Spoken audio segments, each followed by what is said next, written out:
be part of this journey, and I so thankfully blessed. Mr. Alex Ronald Anderson R. Madrid and Miss Princess Sophia R. Bautista. Mama. A year ago, this very stage marked a moment that changed my life.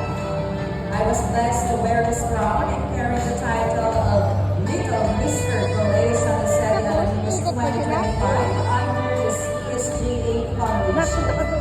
This day will forever be written in my heart, and I will treasure every memory it has given me. I want to take this opportunity to thank everyone who stood by me unconditionally.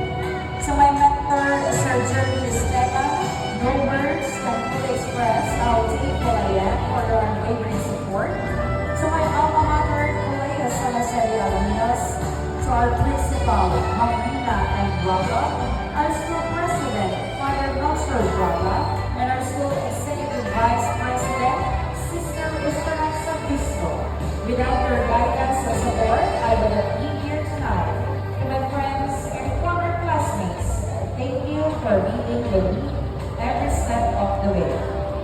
To my family, my loving parents, Papa and Mama, thank you so much for shaping me into who I am today.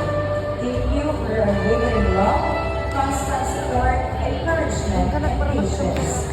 Thank you for always believing in me. For everything you've done, I love you. As I pass on this crown tonight, I will make a promise. I will carry these memories, experiences, and lessons with me always. They will stay with me forever. Thank you. Thank you all for making this a truly special moment. Wish you peace. They will stay